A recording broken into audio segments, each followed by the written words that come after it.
So we're starting to wind down 2019, and because of our upcoming show vacation, we really only have a few new shows planned for the year. And one of the things that has been a major downfall in 2019 really has been YouTube. YouTube hitting rock bottom, and I'm not talking about the David Pakman show. This is not one of those stories. There's a really interesting article on Reclaim the Net, which talks about how 2019 was really a low point for YouTube. It's been an extremely demoralizing year for creators and for the community. And the article on Reclaim the Net, which we're linking to in the description for the YouTube video for this story, argues that there are no signs that things are going to get better in 2020. And this is true. Now, many of you know that 2019 has been a really difficult year on YouTube for independent news channels like ours as creators. But this is actually a much bigger issue in the United States, and it's a much bigger issue than the David Pakman show, particularly because we're about to start an election year. During election years, interest in politics skyrockets. It happens every election. Election years historically are our biggest growth years. The stakes go way up. There's much more election and politically related content being produced and published. And in 2019 rather, YouTube took a significant step. It officially changed its algorithm in ways that are never explained in detail to promote what they call authoritative news and avoid suggesting to people videos that are what they have designated as borderline content. Authoritative, borderline. You have to understand the code that's being used. And of course, the downside of this, which we can say, listen, we can say it's well-intentioned or not. Let's assume for a moment that the downside of trying to prevent promotion of white supremacist and other hate content is the unintended consequence of independent shows like ours getting crushed. Let's imagine that it was completely an innocent thing that happened as a side effect.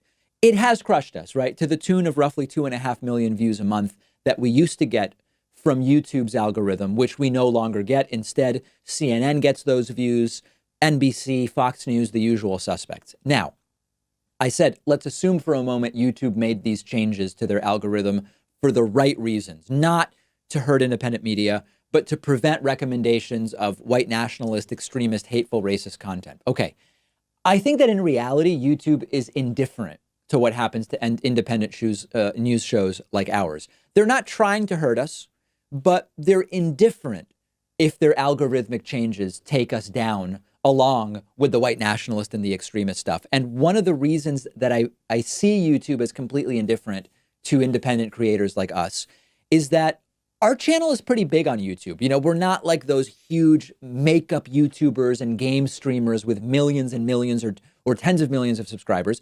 But with nearly 800,000 subscribers, we are certainly in the top 1% of YouTube and realistically higher. I can barely get a hold of a YouTube person. Like, I have a rep sort of, but they're never around, and they said I'm getting a different rep, but I'm never told who that is. And if I have any issue, I end up just filling out a form. You would imagine that if YouTube was taking seriously its relationship with independent news creators like us, we are in the top 1% of YouTube at least, that there would be some simpler mechanism where we could actually talk to a person. I think that they're just indifferent. And as Reclaim the Net writes, independent creators are as underappreciated and unappreciated as ever.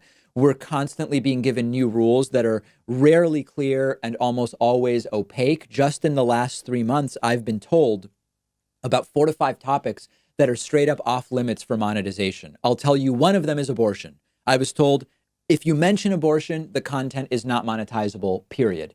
Sometimes things sneak by, but that's the rule.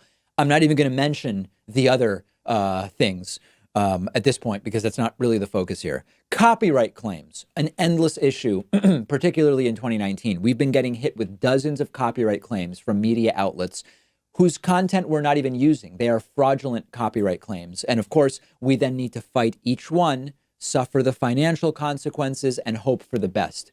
So 2019, for me, is the year in which YouTube stopped being the YouTube that it used to be, the YouTube that it was created to be. And YouTube in 2019 became the online arm of a much more corporate media platform. Now, it's still huge for us in terms of audience. We're approaching 800,000 subscribers.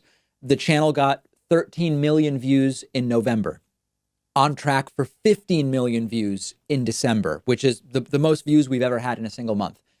But something has been irrevocably lost this year, which were sort of the last vestiges of YouTube as a truly independent platform for normal people to get their ideas and videos out. YouTube TV is part of it. The monetization crisis is part of it. The brand safety revolution is part of it. And it's sad in many, many ways. Now, what will happen in 2020? I have no idea. If things sort of settle out like they are now, it won't be great. It'll still be a big, important platform for us to get our content out there. Our live streams have successfully been getting 6, 7, even 8, 9,000 viewers at a time. That's great. And we could be still well positioned for the 2020 election. If the clampdowns continue, if the crackdowns scale up, it's anyone's guess. And YouTube 2020 election coverage could end up being totally corporate, which would really be a perversion of the mission that initially represented YouTube in the early years. My question to you, has your perception of YouTube changed over the last year? Are you using YouTube differently? Is your experience on YouTube different now than it was 1 or 2 years ago? Let me know your thoughts. Leave a reply if you're watching on YouTube, or send me a tweet at dpakman. Privacy.com is one of our sponsors, and they're giving you $5 just for using their free service at privacy.com/Pakman. Privacy is a service I've been using for a while now. I love it. It saves me a bunch of headaches. It's completely free, and it's very quick to set up. And here's how it works. When you pay for something online or over the phone, instead of exposing your real credit card number, Privacy lets you generate virtual card numbers. The payments are withdrawn from your checking account, but your real card number stays completely private, and you do it all with one click. You can autofill the card number in your web browser, on the phone. You can create 12 virtual cards a month. You can set spending limits, freeze them, delete them whenever you want. I especially love it for free trials where you need to give a credit card number, because I can destroy the virtual card number as soon as I give it to the company, and I know I won't be charged in the future.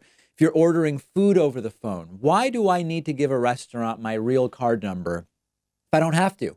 Companies don't have to know who you are. Your real credit card number is protected from the data breaches that happen, unfortunately, more often than we would like, and it's completely free. They do have a paid version with different tiers where you can create more virtual credit card numbers per month, cashback rewards, extra security features. But go ahead and sign up for the free service. It's a no-brainer. Companies can't charge you unexpectedly. You're protected from identity theft. It costs you nothing. And Privacy is giving you $5 to spend just for signing up when you go to privacy.com/Pakman.